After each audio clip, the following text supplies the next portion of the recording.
Bonjour à toutes et à tous. Je voulais d'abord remercier Carole et Nando de m'avoir proposé d'animer cet échange, que je suis vraiment ravie d'animer parce que j'ai beaucoup aimé votre série, elle m'a beaucoup touchée. Et donc cet échange, ça va être l'occasion de revenir sur la fabrication de cet objet qui est assez singulier, et puis de revenir aussi sur cette expérience d'éducation aux images avec des jeunes, pour peut-être donner des idées à d'autres coordinations, et puis essayer de voir comment on peut faire circuler ce film, comment on peut travailler autour de ce film. Et donc je vais commencer par poser des questions, et puis après il y aura peut-être un petit temps d'échange aussi avec la salle, s'il y a d'autres choses que vous voulez aborder, qu'on n'aurait pas encore abordé ensemble. Et donc peut-être la première question que j'aurais, elle serait peut-être plutôt pour Pascal. Comment en fait cette rencontre, elle s'est faite avec ces jeunes qui se confient, qui se livrent, qui vous disent des choses tellement intimes. Comment vous vous êtes rencontrés? Alors en fait, du coup, c'est un film qu'on a fait à deux, avec Arthur Perrol qui est chorégraphe. En fait, Arthur, il avait un projet sur 2 ans, un projet de territoire avec Draguignan, parce qu'il est artiste associé à la scène nationale de Draguignan. Et la première année, en fait, il a fait donc des ateliers avec une partie de ces jeunes-là et d'autres jeunes à Marseille. Bon, bref. Et c'était sur des questions liées au genre et à l'identité. Donc ça a duré, je crois, 2, 3 semaines. Et à la fin de ces ateliers, en fait, on a fait un tournage. Et il y avait une restitution qui était une expo, voilà, avec une projection à l'échelle 1, où les élèves, oui, c'était les élèves. À l'époque, c'était vraiment en partenariat avec le collège. Les élèves s'exprimaient, dansaient, et il y avait tout un truc de pantomime. Voilà, c'était, mais autour des questions de genre. Donc Arthur les a rencontrés au cours de ces ateliers. Moi, je les ai rencontrés parce que j'ai fait le montage et le tournage de donc la première étape, l'expo. Donc moi, je les ai rencontrés derrière mon écran. Et voilà. Et déjà à cette époque-là, en fait, c'était juste avant la période du confinement. Et je me souviens qu'avec Arthur, on en parle parce que moi, je regarde les rushs pour faire son montage. Et en fait, c'était en février 2020, et il y avait des gamins qui nous disaient, bah en fait, là, vous allez voir, il y a une pandémie mondiale qui va arriver, ça va être terrible. On était là, non mais arrêtez, enfin, c'est n'importe quoi. Euh, et pendant le confinement, c'est pas mal appelé avec Arthur, et on a beaucoup repensé à plein de choses qu'ils nous avaient racontées, leur clairvoyance, le fait qu'ils soient surinformés, que nous, à notre âge, on n'était pas du tout informés de la même façon, qu'ils s'intéressaient à des sujets qui, à l'époque, enfin, qui, quand nous, on était ados, nous intéressaient pas du tout.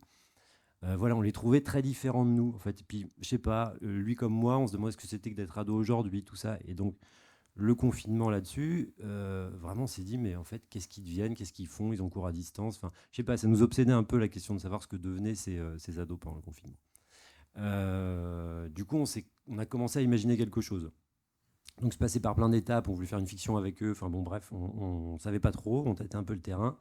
Et on en a reparlé du coup au collège, à Draguignan. Ils nous ont fait venir en début d'année, en septembre-octobre. Et on a proposé à l'ensemble de la classe avec qui Arthur avait travaillé, qui était maintenant du coup en troisième, de participer à un projet un peu au long terme. On ne savait pas trop exactement où on allait. On savait qu'on voulait faire des entretiens, que ça allait être de la parole. Arthur nous a dit tout de suite qu'il ne voulait pas faire un film de danse. Voilà, donc on a commencé un petit peu comme ça. Et le premier tournage, on l'a précipité en novembre parce qu'il y avait le retour de confinement. Et on s'est dit là, il faut y aller tout de suite parce que sinon, on ne sait pas ce qui va se passer. Si ça se trouve, on ne pourra jamais rien faire. Euh, et on s'est mis. Donc, en fait, l'épisode 1, c'est nos repérages. C'est vraiment, on arrive avec une caméra. On a prévu de leur parler du futur, du monde d'aujourd'hui, de savoir un peu comment ils se projettent dans leur avenir. Et on est complètement subjugué et effondré des réponses qu'ils nous formulent. C'est-à-dire qu'ils sont super pessimistes. C'est la fin du monde, tout ça. Et on prend effectivement un peu un choc avec Arthur. Donc on se dit on peut pas les laisser comme ça et nous on peut pas rester là-dessus. Donc on va leur parler d'autre chose. Voilà. Donc du coup ça a donné suite à une année de tournage où on allait les voir à raison d'une fois par mois à peu près, un peu moins parce que bon il y avait des périodes où on pouvait pas y aller. Euh, et du coup on s'est retrouvé avec une matière assez conséquente. Donc le premier épisode ça parle du Covid, mais les épisodes d'après ça parle plus de l'adolescence en général. Le deuxième épisode enfin c'est thématisé au final. Le deuxième épisode c'est sur leur relation amoureuse aujourd'hui, donc avec Internet, tout ça, comment ça se passe. Le troisième épisode c'est sur leur projection de ce qu'est le monde des adultes, comment ça fait de devenir une grande personne, et est-ce qu'ils sont des grandes personnes ou pas. Voilà. Et le quatrième épisode on leur fait vraiment parler de leur corps d'ado. Et il y a une plongée comme ça au fur et à mesure dans leur intimité propre vraiment d'adolescents, jusqu'au moment où ils parlent de leur corps et on les met à danser. Mais alors, je parle beaucoup. Le truc, c'est que Donc en novembre, quand on est arrivé, en fait, ils avaient envie de parler. En fait, on leur dit on veut vous donner la parole. Ils nous disent bah oui, en fait, on nous fait jamais parler, on nous demande jamais ce qu'on a dans la tête et tout ça. Donc en fait, c'était. Enfin, je sais pas, moi j'ai l'habitude un peu de faire des tournages documentaires. Normalement, il faut du temps quand même pour. Et là, en fait, tout de suite, ils nous ont balancé des trucs super intimes, super personnels. Voilà. Donc même notre question principale au début avec Arthur, c'était de se dire mais en fait, il faut les protéger. Enfin, il y a des choses qu'on peut pas. Voilà, il faut. Bon, ça a été tout le travail du montage après derrière. Et voilà, bah, ça fait une année de tournage. Oui, et du Une année coup, scolaire. parce qu'effectivement, là, on voit qu'ils se livrent, et donc en fait, ils se sont livrés comme ça, donc d'après ce que je comprends. Et donc là, c'était pas toute la classe qui participait, c'était Ils que. étaient 17, ouais. On leur a laissé le choix, en fait. C'est Oui. juste ceux qui voulaient participer au projet qui l'ont Et fait. donc ils venaient, alors donc comment ça se passait du coup? Ils venaient sur leur temps libre, et à chaque fois vous voyez les 17 par mois et vous leur posiez les mêmes questions. À peu Enfin, près, ouais. comment ça se À peu passait? près. C'était un peu ça l'idée, c'est-à-dire qu'on essayait de les voir tous sur 2 jours, Ouais. les 17. C'était des entretiens d'une demi-heure. D'accord. Au départ, c'était les mêmes questions pour tout le monde. Et après, au fur et à mesure, en fait, on a commencé à. Bah, on voyait les réactions de certains, ce qui les intéressait, vers où on pouvait aller. Donc, en fait, on a un peu réorienté personnellement, en fait, les entretiens. Voilà. Et oui, ça se passait dans le collège. Alors au début, c'était un peu compliqué parce qu'on n'osait pas trop empiéter sur leur planning de cours. Et puis on s'est rendu compte à un moment que ça dérangeait personne. Donc en fait, après, on allait les chercher en classe. C'est devenu beaucoup plus simple. Voilà. En fait, il y avait quand même, on a un peu profité du grand bazar du Covid. Voilà, pour tout dire. C'était dans le collège, il y avait quand même, c'était un peu l'anarchie et on faisait un peu ce qu'on voulait. Enfin, on s'en est rendu compte. Ça a facilité pas mal de choses. Ouais. Et comment, enfin Raphaël, après on parlera du coup de la production et tout ça, mais comment vous leur avez présenté le projet au départ? Enfin, tu nous l'as un peu dit, mais justement, est-ce que dès le départ, il y avait cette idée que le film que vous avez, enfin, ou les entretiens que vous alliez faire, ils allaient sortir du collège? Enfin, Non, comment vous là, parce que pour qu'ils, enfin oui, qu'ils se confient, ils se sont dit voilà, on a confiance en Pascal et Arthur. Et après, est-ce qu'ils savaient ce que ça allait devenir? Est-ce que vous aviez déjà un peu en tête de faire un objet particulier que vous allez montrer à un autre public? Enfin, voilà, comment ça Alors s'est ça, on passé? savait qu'on voulait faire un objet filmique. Après, on savait pas que ça serait une série. Au début, on pensait pas que ça serait une série. Et effectivement, on leur a présenté ça comme pas des ateliers, pas un projet pédagogique, vraiment une expérience de cinéma. Enfin, on leur a présenté comme un film. Et qu'effectivement, c'était une vraie responsabilité pour eux aussi, parce que s'ils commençaient, il fallait qu'ils essayent d'aller au bout, que c'était à long terme, que les durées de tournage, de production, de montage, c'était long, qu'ils n'allaient pas voir le film tout de suite. Enfin, tout ça, on l'a expliqué, enfin, on l'a posé au début, et après, effectivement, avec chacun, on en parlait, parce qu'ils avaient pas mal de questions sur ce qu'ils allaient faire. Et on avait mis en place un truc avec eux, c'est que, en fait, ils pouvaient à tout moment venir nous dire oui, ce que je vous ai dit la dernière fois, je veux absolument que ça apparaisse pas. En fait, il y avait, et effectivement, on a respecté. C'est arrivé 2 fois, je crois. Il y a une histoire de nounours, enfin de doudou, et un truc. Bon, voilà, c'est arrivé 2 fois. Ah oui, parce que c'est aussi une question que je me posais, parce que par exemple, là même dans le premier épisode, on voit qu'il y a une des jeunes filles, parce qu'il y en a certains, ils sont presque au bord des larmes, enfin, ils sont très émus, etc. Donc je me demandais effectivement si à un moment donné, dans les rushs que vous aviez eus, il y avait, ou même peut-être même que vous aviez arrêté la caméra peut-être à un moment donné, enfin des moments comme ça très où vous vous êtes dit bon là ça va peut-être trop loin, ou enfin je sais pas, quelle est notre place, qu'est-ce qu'on fait avec cette matière qui nous livre. C'est arrivé du coup seulement 2 fois, ou est-ce qu'il y a eu Non, non, d'autres? Non. c'est arrivé 2 fois Ah que oui, que eux. un ado vienne nous voir après pour nous dire ça, je veux pas Ah oui. le. Après, non, au montage, il y a beaucoup de choses qu'on a hésité à monter, qu'on n'a pas monté, voilà. Oui, parce qu'il y avait des trucs qui nous ont lâché des infos un peu, enfin, hyper intimes. Et du coup, vous aviez combien d'heures de rush à la fin Je sais pas, une quarantaine, peut-être 50 heures. Et est-ce que donc au fur et à mesure, donc voilà, donc là il y a l'année qui se passe, vous faites les entretiens une fois par mois, et est-ce que dans la forme, enfin dans l'objet final, donc quand est apparue la question de la sérialité, enfin quand vous avez eu l'idée de faire un documentaire en 4 épisodes, et est-ce que les jeunes ils ont participé au-delà bien sûr de leur présence là qui est un peu solaire, même si pessimiste parfois, mais qui est quand même voilà très présente, est-ce qu'ils ont participé aussi un peu à l'écriture, enfin est-ce que vous les avez consultés sur enfin, comment l'objet allait finir, est-ce qu'ils avaient, enfin, est-ce qu'il y a eu une participation à l'écriture, ou ça c'était plutôt votre partie à vous? Non, ouais, c'était plus notre partie à nous. Après, enfin, c'est quand même eux qui font en grande partie le film quand même. Mais effectivement, sur la forme, le résultat final, c'est vraiment, c'est nous qu'avons choisi, qu'avons décidé. Après, effectivement, le choix de la série, c'était directement en lien avec leur possibilité ou non de voir le film. En fait, on s'est dit qu'on voulait faire quand même un objet qui leur parle, qu'ils puissent regarder, qu'on puisse leur montrer. Au début, on était plus parti sur un documentaire un peu classique d'entretien. On avait beaucoup de matière, il y avait 17 personnages, on avait envie de les développer un peu tous. Et on s'est dit, mais en gros, on va se retrouver avec un film de 2 heures, 2 heures et demie, d'entretien face caméra. Est-ce que des ados, ils ont envie de voir ça? Est-ce que nous, à ce moment-là, on a envie de voir ça? Je n'étais pas sûr. Du coup, il y avait un truc qui se prêtait quand même à l'univers de la série. Enfin, ça nous a tout de suite, enfin, dès le dérochage, en fait, on a commencé à se dire que on allait vers ça.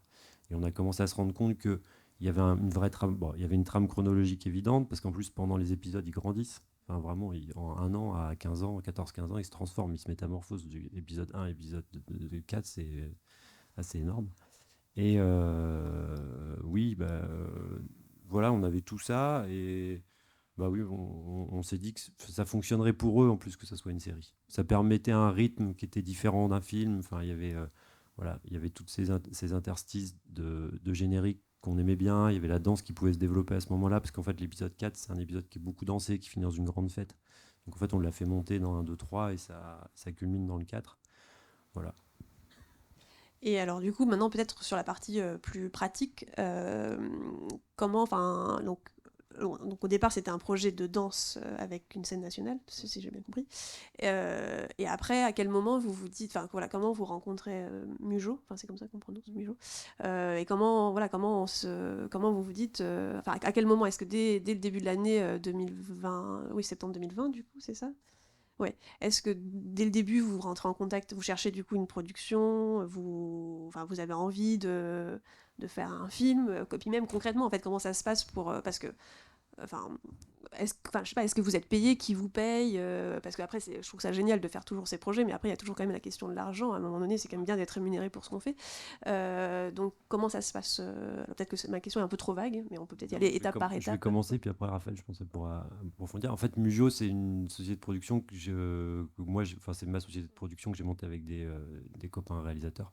Donc en fait, on n'est pas allé chercher la société de production, mais c'est plus en fait, la compagnie de danse et Arthur au début qui avait ce projet normalement de danse sur 2 ans, qui souhaitait en fait que sa deuxième année se transforme en projet de cinéma qui est venu chercher, enfin, qui est venu me chercher moi comme réalisateur, et du coup, il y avait la structure qui suivait derrière. Voilà, donc on est rentré en coproduction entre une compagnie de danse et une société de production de cinéma.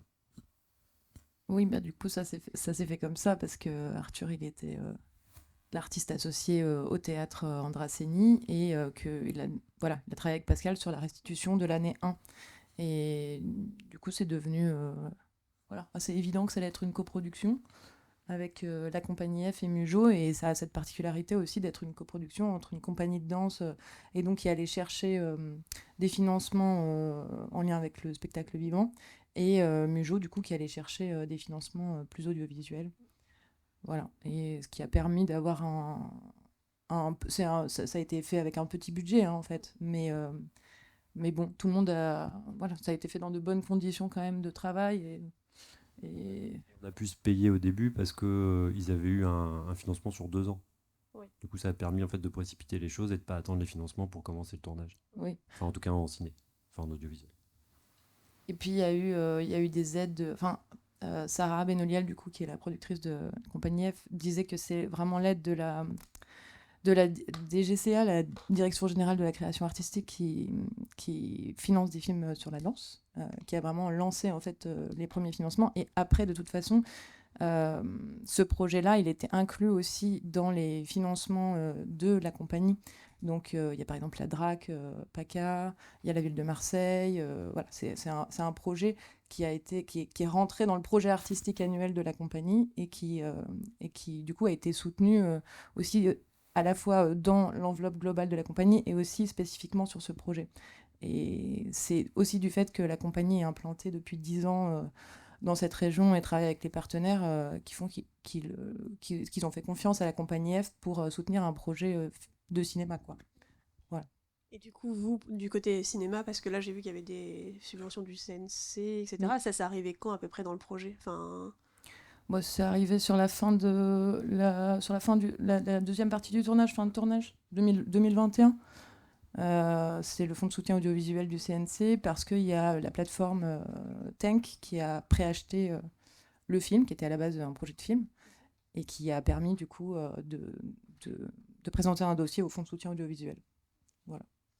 Et du coup, après, donc là, l'expérience avec les jeunes, le tournage a eu lieu, vous dérochez, vous montez, le format série commence à s'impose, quoi.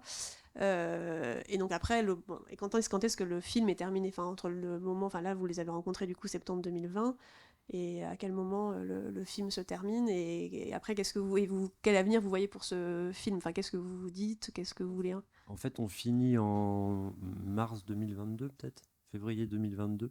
La post-production, oui, mais Ouais. le tournage, c'était fin juin, Ah début oui, juillet 2021. tournage, c'est, on voit pas, mais il y a donc la fête qu'on tourne dans l'épisode 4, c'est le soir du brevet. Ils viennent de passer le brevet, donc c'est en juin. Et on finit le montage et la post-prod en mars, et là on fait une restitution. Donc on se dit quand même au début que on veut, avant que la série puisse être montrée, d'abord la montrer aux ados. Donc on va faire 2 projections à Draguignan, donc une d'abord avec que eux, et après avec eux et leurs parents. Et c'est vrai que c'était un moment assez intense, émouvant et tout ça. Enfin, c'était complètement dingue de leur montrer. Et après, il y a eu Cannes Série qui a un peu accéléré les choses. Du coup, début avril, on est allé à Cannes Série. Et après, il y a eu En fait, là, en ce moment, on ne sait pas exactement comment on diffuse. C'est un peu les questions du moment. On est allé à La Roche-sur-Yon. Alors oui, la série a été montrée, les 4 épisodes ont été montrés à La Roche-sur-Yon. Donc on était hyper contents parce que c'est un festival généraliste. C'est des films de cinéma, pas forcément documentaires. C'est pas des séries. Donc ils nous ont écrit, ils nous ont dit qu'ils trouvaient que c'était vraiment, il y avait une dimension cinématographique. Enfin, c'était super. Et en plus, il y a un prix des jeunes qui a été donné à la série. Donc c'était super parce qu'en face, il y avait des grosses fictions et tout. En fait, les, les ados qui faisaient partie du jury sont vraiment reconnus dans la série. Ça nous a fait vraiment plaisir, quoi. Donc maintenant, on ne sait pas, il faut qu'on trouve des moyens de diffusion. Bah, après, il y a le parcours en festival qui est déjà bien entamé, parce que Cannes Série, ça a été une exposition de dingue pour la série. Et c'est comme ça que, du coup, voilà, Nando et Carole nous ont invités. D'ailleurs, encore merci pour l'invitation. Et ensuite, on sait que la série sera diffusée sur la plateforme Tank. Après, la plateforme Tank, c'est une plateforme sur abonnement, et c'est pas très très connu du jeune public quand même. Donc pour l'instant, on est toujours en recherche de diffuseurs, et on aimerait bien que par exemple la plateforme Slash de France Télévisions, on aimerait bien qu'ils aient envie de prendre la série pour la diffuser. Mais voilà, en fait, on se dit qu'il y a quand même quelque chose qui se passe à chaque fois qu'on la montre. Cannes, la séance de Cannes, c'était une séance jeune public. Il y avait 600 adolescents dans la salle. C'était complètement fou ce qui s'est passé. Enfin, nous, on a vraiment halluciné. Et sur l'échange, et pareil, à La Roche-sur-Yon, on a entendu des réactions dans la salle en disant « Ah, mais c'est déjà fini ». Alors, c'est quand même un film de 1h25. Enfin, on voit bien qu'il y a quelque chose qui accroche énormément les jeunes, et on sait aussi que les diffuseurs télé ne cessent de réfléchir à comment faire venir le jeune public sur leur plateforme. Bon, mais pour l'instant, c'est pas encore... Voilà. Mais après, on travaille aussi avec un vendeur international, donc qui est en lien avec des télés européennes et puis étrangères, mais qui est aussi en lien un peu avec des diffuseurs français. Donc pour l'instant, c'est en cours, mais voilà, c'est vrai que quand on le présente au festival, par exemple à Cannes, c'était juste le premier épisode, les ados dans la salle ont posé tout de suite la question, mais où est-ce qu'on peut voir les autres, quoi. Donc pour l'instant, c'est un peu en attente, voilà. Et du coup, quelles sont les réactions? Parce que est-ce que là, vous avez déjà contacté, enfin, est-ce que vous avez déjà eu des rendez-vous avec France Télévisions, ou est-ce que même peut-être Arte? Enfin, je sais pas, j'ai l'impression que ils font, là, justement, la série Tu préfères dont parlait Louise avant. Enfin, c'est pas, là, c'est de la fiction, mais je veux dire, il y a quand même, voilà, il y a des choses qui sont mises aussi en ligne. Est-ce que vous avez déjà eu des rendez-vous avec eux ou pas? Et quelles sont les réactions? Enfin, qu'est-ce qu'on vous dit si on vous dit, bah non, en fait, pour l'instant, on veut pas. Enfin, voilà. Il y a pas mal de réactions. Enfin, en tout cas, c'était les 2 réactions qu'on a eues. C'était en général, nous les diffuseurs, on préfère s'investir dès le début de la production pour être en coproduction. Et donc, acheter après réalisation, c'est quelque chose qui les intéresse moins parce qu'eux, ils ont envie d'avoir un regard éditorial aussi sur la production de la série. Donc, pour l'instant, c'est la réponse qui nous a été faite. Après, on se doute bien aussi que Cannes Série, le prix au Festival de La Roche-sur-Yon, etc. Voilà. Et celle-là, c'est tout récent. Donc, on relance et puis on attend de voir. Mais voilà, c'est les réponses très sommaires que moi j'ai eues des plateformes. Et alors après, moi, c'est des choses que je connais pas très bien du coup, mais que vous devez mieux connaître. Mais est-ce que par exemple, justement, pour la montrer dans des. Enfin, je sais pas, que Passeurs d'images s'en embarque ou que les coordinations s'en emparent. Enfin, comment ça se. Alors là, je sais. Enfin, là, je pose une question peut-être plutôt à Nando et Carole, donc j'ouvre la table ronde, j'en sais rien. Non, mais pour que une série comme ça, en fait, elle fasse partie d'un catalogue, en fait, et que ça soit, enfin, que ça soit possible de la voir, puisque du coup, il y a des réactions de jeunes qui sont parce qu'en fait on pourrait même imaginer un travail autour de, enfin par exemple montrer la série et puis aussi faire un travail justement d'écriture sur enfin avec des jeunes sur enfin oui d'écriture ou pas d'écriture ou d'oral, enfin je sais pas, sur voilà, sur où ils parlent d'eux avec peut-être une classe d'âge qui est différente, peut-être des plus, parce que là ils sont en troisième, on pourrait aussi faire ça par exemple enfin avec des sixièmes. Moi quand c'était le confinement, moi j'avais une classe de sixième. J'aurais fait écrire un journal de bord, enfin qui m'envoyait chaque semaine, enfin tous les, non, oui, enfin chaque semaine, ils pouvaient m'envoyer ce qu'ils voulaient en fait, voilà, ils m'envoyaient des choses. Et c'était aussi même des petits en fait, des sixièmes, ils ont aussi des choses, enfin ils racontent des choses assez, enfin auxquelles on s'attend pas en fait. Donc on pourrait imaginer en fait plein de choses autour de la série, enfin au-delà de proposer peut-être un objet qui ressemblerait, ou justement il y a un chorégraphe, un réalisateur qui vient dans une classe et qui fait des entretiens, il pourrait y avoir aussi un travail autour de ça. Alors je sais pas comment. Oui, pour une petite réponse rapide, c'était vraiment l'idée aussi d'aujourd'hui de faire découvrir cette série au réseau Passeurs d'images, donc du coup hors temps scolaire, mais pas que, à tout le réseau des coordinations qui œuvrent pour le dispositif. Voilà, c'était vraiment l'objectif de cette rencontre, de donner un premier regard sur cette série que voilà, nous on a trouvé magnifique et qui pour nous fait véritablement écho à tous les enjeux de transmission et de médiation voilà, qui se mettent en jeu avec les publics dans le cadre du dispositif Passeurs d'images notamment. Donc on pense vraiment que ça peut être un excellent support pour des ateliers, pour débuter un atelier, enfin voilà. Et du coup, on aimerait beaucoup effectivement l'intégrer à un corpus qu'on pourrait mettre ensuite à disposition voilà, des coordinations si elles le souhaitent pour qu'elles puissent s'en emparer à la fois en diffusion mais aussi en support de médiation pendant les ateliers. Oui, tout à fait.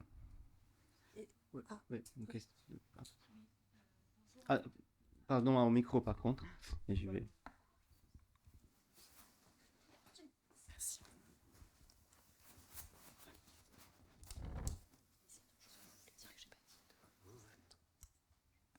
Merci pour la série que j'ai eu la chance de visionner parce que je vous ai demandé le lien justement pour la visionner. Moi, je travaille dans une coordination en fait en Val-de-Marne et on organise un festival qui s'appelle Ciné Junior, donc il y a un Val-de-Marne et un Île-de-France, et donc il y a une section compétition justement pour le jeune public, donc pour les enfants à partir de 2 jusqu'à 13-14 ans. Et moi, j'avais vu que vous étiez au programme en fait à Cannes Série, et puis j'ai demandé le lien parce que j'ai vu que vous étiez au festival de La Roche-sur-Yon. J'ai trouvé la série incroyable, et c'est vrai que quand on parle de diffusion, moi aussi j'ai trouvé une dimension cinématographique, et je me pose vraiment la question de la programmer aussi pendant ce festival. Parce que je pense que, il y a beaucoup de choses en fait, parce que c'est une série, mais c'est aussi un objet en fait. Donc c'est un objet cinéma, et en plus c'est, voilà comment dire. Non, mais il y a aussi l'idée de la danse en fait aussi. Le corps en fait, c'est le terrain de l'adolescence en fait, et c'est le sujet en fait de la danse en fait, en tout cas l'objet. Mais tout ça pour dire que je pense que pour la diffusion, certes, ça peut être aussi un point de départ pour faire des ateliers. Mais je pense que l'objet filmique, en fait, il peut exister en tant que tel, et ça peut aussi se programmer dans un festival de cinéma. Et certes, on peut avoir des prolongements, mais je pense que le film, parce que je l'appelle un peu comme ça, désolé, mais en fait, c'est comme il y a beaucoup de, mais non, mais c'est vrai parce que il y a beaucoup, on le voit dans la fiction, en fait, il y a beaucoup de films en fait qui sont faits par chapitre, en fait, en quelque sorte, c'est ça. Donc voilà, je voulais dire que, je pense qu'il pourrait avoir aussi on peut rêver aussi, à propos de rêve, qu'il y a aussi une diffusion cinématographique et pas seulement en fait dans un milieu de séries et tout ça. Ah oui, absolument. Et l'idée de la diffusion accompagnée, médiée en tant que telle, on est absolument en phase avec cette proposition. C'est-à-dire que ce n'était pas la position ou l'idée de... C'était pas de que l'utiliser pour des ateliers, dans le sens que, au contraire, c'est que pour nous aussi, un objet sa légitimité en tant que tel. Ça alimente pour nous là, des réflexions sur, désolé Liliana, moi, c'est sur la sérialité, oui, l'écriture sérielle, la narration sérielle, documentaire aussi, c'est ce qui nous a intéressé de ajouter à la réflexion de notre réseau en général, plus collectif, et de la mini-série aussi, que c'est un objet dans l'objet. Mais tout à fait, absolument d'accord avec toi. Et l'idée que, justement, organiser des séances de nos coordinations en salle de cet objet, par épisode, un épisode, commercial, non commercial, ça c'est un peu la négociation à faire cas par cas. Ça manque un peu. Le cadre général, au-delà de la distribution, de la diffusion que vous cherchez auprès des chaînes ou des plateformes. Là, c'est vraiment un cas que vous devrez nous établir, je dirais, pour cas par cas. Mais c'est un peu l'esprit que tu as compris, en fait, oui. Héloïse ? Oui, je voulais rebondir parce que, on en a parlé un petit peu ce matin déjà, mais en fait, avec Cliffhanger, nous, on porte un dispositif expérimental de diffusion de séries en salle avec l'appel à projet diffusion culturelle pour les 15-25 ans du CNC. Et du coup, on est déjà dans ce travail de faire un catalogue où on propose des œuvres et un accompagnement de ces œuvres en salle, justement pour parler de séries, réfléchir à ce qu'on montre en salle, et aller plus loin dans sa pratique de spectateur et faire revenir les jeunes en salle, puisque ça s'adresse essentiellement aux 15-25 ans. Et donc, c'est des propositions très différentes de 3 épisodes ou d'un seul épisode. On va explorer une thématique ou peut-être une saison entière si c'est possible, avec des fois une entrée libre obligatoire. Sinon, on a commencé à demander des visas exceptionnels d'exploitation pour faire vivre un cinéma et contribuer aussi à la création française. Donc du coup, il y a de la demande en fait, enfin je parle de mon expérience, il y a vraiment de la demande des salles de diffuser ces séries-là et de les intégrer dans un programme en fait de salles. Voilà, donc pour encourager à ça. Très bonne nouvelle. Et peut-être qu'une autre question, est-ce que ces jeunes, là, du coup, vous continuez à avoir, parce que là, c'était quand même une expérience très forte, j'imagine que vous avez eu avec eux. Est-ce que, je sais pas, vous continuez à avoir des nouvelles? Qu'est-ce qu'ils deviennent? En fait, à La Roche-sur-Yon, on voulait qu'ils viennent avec nous, mais c'était trop compliqué. Enfin, ça a été, mais du coup, on les a recontactés. Voilà, ouais. Donc, il y en a certains, enfin, ils ont des parcours très différents, en fait, tous. En fait, ils sont pas forcément copains au début. C'est ça qui était intéressant, c'est que il y en a même qui sont vraiment pas amis. Et en fait, ils se sont retrouvés dans un projet commun et il y a un truc, il y a une cohésion qui s'est créée. Enfin, quand ils sont tous venus à Cannes, c'était génial parce que du coup, il y avait il y a des rivalités, il y en a qui s'aiment pas, on le savait, et tout ça. Et c'était très marrant la restitution la première fois qu'on leur a montré, parce qu'en fait, ils savaient pas du tout ce que les autres avaient pu raconter. Donc, ils se sont livrés, et ils voyaient que les autres aussi s'étaient livrés, et il y avait un truc de « Ah oui, t'as dit ça ». Enfin, c'était vraiment... ils étaient hyper fiers du groupe, en fait. Il y avait un truc de collectif qui fonctionnait vraiment. Et est-ce qu'il y en a certains aussi, le fait de vous rencontrer, vous, des professionnels, réalisateurs, chorégraphes ou productrices, est-ce que ça leur a donné, pour certains, envie d'explorer cette voie? Parce qu'on a vu qu'on avait une architecte, une avocate. Est-ce que, voilà, je sais pas, est-ce qu'il y avait... Je sais pas, là pour le coup, j'en sais rien. Ils ont des grandes ambitions, pas tous, mais oui, effectivement, il y en a certains il y en a beaucoup qui veulent être architectes. Ouais, c'est un truc très à la mode, l'architecture. Mais il y a quand même quelque chose qu'ils ont dit dès la projection qui était pour eux, la première projection, c'est qu'ils étaient prêts et motivés à accompagner les projections pour parler avec des collégiens qui allaient découvrir la série et qu'ils avaient très envie de le faire en fait. Donc Cannes Série, c'était le premier test, mais il y avait trois ados qui étaient sur scène et qui représentaient le groupe. Parce que c'est compliqué aussi, un groupe comme ça, on ne peut pas le représenter avec 1 ou 2 personnes, 3, on s'est dit que c'était bien, et il se trouve que ça a vraiment très bien marché. Il y avait Pascal et Arthur sur scène, mais comme c'était 600 adolescents dans la salle, en fait, ils ne s'adressaient principalement qu'aux ados. Dire, mais en fait, vous pensez ça comme ça, et qu'est-ce que vous croyez qu'on peut faire tous ensemble pour sauver le monde, et machin. Enfin, il y avait vraiment des questions, et surtout, ce qu'on a, enfin, moi, en tout cas, ce que j'ai découvert, c'est la bienveillance qui pouvait exister entre ces ados, alors que ce soit les 17, comment ils se sont découverts les uns les autres dans la série, et même s'il y avait des inimitiés ou quoi, il y a quand même eu une cohésion, mais aussi, par exemple, la Cannes Série, avec ses 600 ados, Ils ont applaudi à chaque prise de parole des adolescents. Ils ont ri. Mais c'était incroyable. Et en fait, je ne sais pas si c'est cet objet-là ou si c'est cette génération-là, mais ça dégage quand même cette prise de parole des adolescents donne envie à d'autres en fait de solidarité et de se dévoiler aussi dans la parole et dans ce qu'on pense du monde, quoi. Donc voilà, je pense que ça peut être un bel objet pour ça aussi. Même à Draguignan, quand ils ont montré à leurs parents, donc évidemment ils étaient un peu stressés, mais les parents sont venus nous voir, ils ont dit mais en fait on savait pas du tout que nos enfants pensaient ça. Enfin c'est voilà, on a même après les amis qui ont des enfants de cet âge-là qui voient la série se disent mais en fait mon ado pense ça, c'est flippant. Bon pas que parce qu'après en fait tout est pas sombre, hein. C'est le premier épisode, après c'est quand même moins tragique, c'est moins la fin du monde après. J'ajoute une anecdote de la séance dont on parlait sur cette question-là. C'est que le gamin qu'on voit dans la vidéo qui dit qu'il veut devenir pâtissier, qui aime beaucoup la pâtisserie, quand il était là à Cannes, on lui a demandé qu'est-ce que tu fais maintenant où tu es, et lui il s'est inscrit en CAP de pâtisserie. Ouais. Et la salle a explosé de joie, d'enthousiasme, parce qu'il a vu que ces choses qu'il avait dit, effectivement, son rêve, bah, il était dans le schéma et c'était un soutien. Vraiment, on a vu le soutien de la jeunesse, de la bienveillance dont tu parlais, c'était émouvant ce moment-là. Est-ce que du coup, peut-être dans la salle, il y a des questions ou je sais pas, des choses qu'on n'aurait pas évoquées, je sais pas, que vous voudrez qu'on évoque?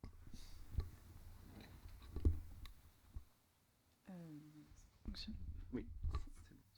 Okay. Oui, pardon, je voulais juste, avant de prendre la question d'Hélène, de préciser qu'en fait, le moment où on a découvert cette série, donc au Festival Cannes Série l'année dernière, on avait aussi organisé un parcours avec 2 coordinations régionales, donc l'Occitanie avec la Trame et l'Auvergne-Rhône-Alpes avec la CRERA et l'association Cliffhanger, qui ont aussi réussi à faire venir des groupes de jeunes d'autres régions pour participer à 3 jours de parcours en festival, et c'est la première séance qu'ils ont vécue tous ensemble, tous et toutes ensemble, et voilà, c'était vraiment... comme on l'a déjà dit, mais c'était vraiment un beau moment. Donc cette découverte, elle s'est aussi inscrite pour nous dans un parcours qu'on a fait avec ces jeunes et qu'on a partagé avec eux. Voilà.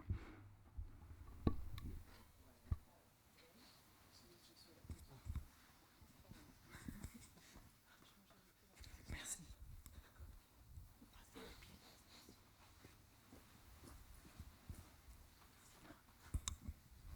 Bonjour et merci pour la série. Je suis Hélène, je coordonne Passeurs d'images en Pays de la Loire. Fallait le micro. Du coup, très concrètement, je veux organiser une séance rencontre avec votre film. Je fais comment dans une salle de cinéma?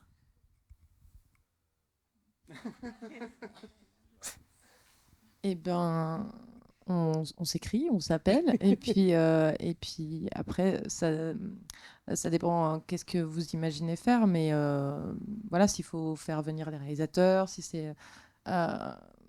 faire venir les ados, c'est super, mais c'est toujours compliqué, et pour eux, et pour les structures qui les invitent. Mais voilà, après, nous, on a un vendeur qui s'occupe aussi de voir les ventes. Évidemment, s'il y a une billetterie CNC, si c'est une séance non commerciale, enfin voilà, il y a des choses qui s'adaptent, mais c'est de la discussion et moi, je fais de la production et pas de la diffusion. Mais bon, comme plein de productrices, en fait, on se retrouve à faire de la diffusion aussi. Là, il se trouve qu'on a un vendeur qui, du coup, est de très bons conseils. Et donc, voilà, c'est en général... pour l'instant, c'est une discussion à 3, quoi. Voilà. Parce que du coup, les 4 épisodes, ça fait 1h25, c'est ça? C'est ça. 35. Ok. Et en fait, ça marche comme diffuser un film pour une salle de cinéma, enfin, au niveau visa, tout ça. Moi, je ne suis pas dans l'exploitation. Donc il y a un visa temporaire qui peut être demandé au CNC et du coup, ça fait une billetterie CNC avec ce visa. Donc, c'est très bien pour nous aussi. Ok, super. Merci. Ouais. Mais justement, par rapport à la diffusion, je vais porter un peu la parole de Sarah qui n'est pas là, mais qui fait un super boulot aussi de son côté avec son réseau Spectacle Vivant. Et en fait, ce qu'elle dit, c'est que des centres de développement chorégraphique ou des centres chorégraphiques nationaux qui sont intéressés par accueillir la compagnie F en création ou la compagnie F en diffusion de spectacle. Quand ils voient Rêve aussi, quand Sarah leur parle de Rêve, en fait, ils imaginent tout de suite des partenariats, des coprogrammations avec un festival de cinéma pour les jeunes, avec une salle de cinéma. En fait, la série permet, en tout cas dans le spectacle vivant, de faire des ponts avec d'autres structures. Et en fait, là, c'est ce qui est en train de se passer très concrètement dans tout le réseau de la Compagnie F. C'est que vraiment les partenaires des structures de danse ont très envie de montrer Rêve. Et du coup, ça leur permet de faire des partenariats qu'ils n'arrivaient pas à faire avant, et puis aussi de faire venir du jeune public, ce qui est aussi un de leurs enjeux. Donc voilà, au niveau diffusion, il y a aussi ça qui se passe, qui est super intéressant aussi, je pense. Voilà. Je ne sais pas s'il y a d'autres questions, d'autres remarques.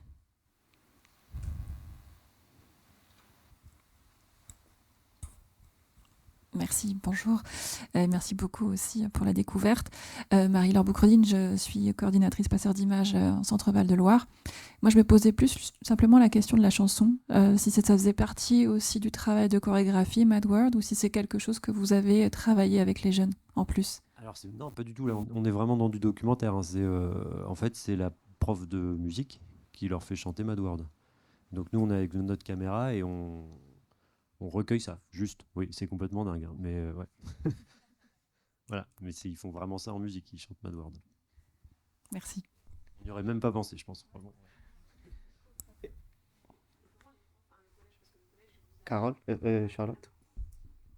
Donc le collège, il vous a accueilli, donc plutôt bien accueilli. Enfin, ça s'est bien passé. Et comment parce que les profs aussi ont vu, l'administration, les profs, tout ça ont vu la série, et quelle a été leur réaction. Parce que là aussi, en fait, quand on a des élèves devant soi, enfin déjà ils sont nombreux, donc c'est pas facile de les faire tous parler. Enfin voilà, puis on n'a pas forcément ce rapport-là avec eux. Donc comment ils ont réagi? Est-ce qu'ils ont été aussi, je sais pas, est-ce qu'ils ont été surpris? Enfin comment ça s'est passé? Est-ce que vous avez eu des échanges avec les profs en particulier?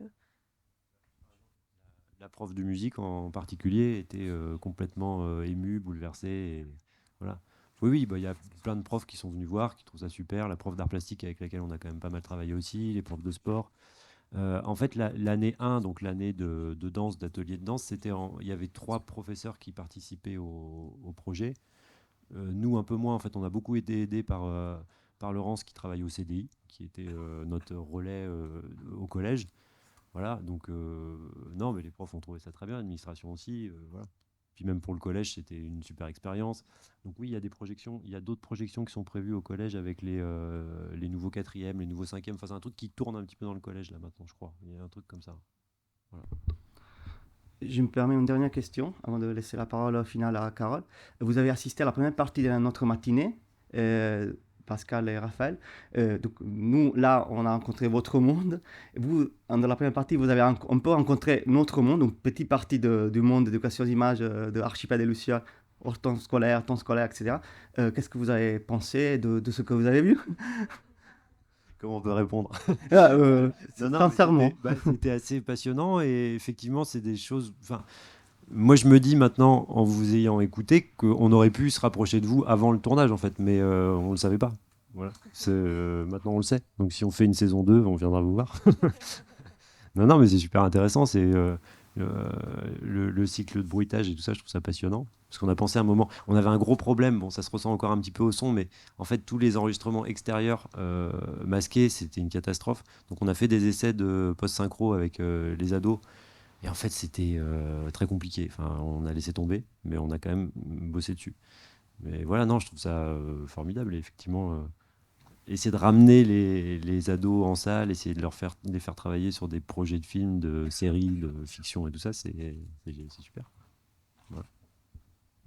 Et moi, je dirais juste que c'est de la co-création, les ateliers, en tout cas ce qui nous a été présenté ce matin, et que Rêve, c'est a priori pas de la co-création, mais en fait c'en est aussi. Et voilà, moi je faisais le pont en me disant tiens, il y a quand même un gros décalage parce que c'est pas des ateliers Rêve, et puis en fait si, c'est vraiment de la co-création aussi.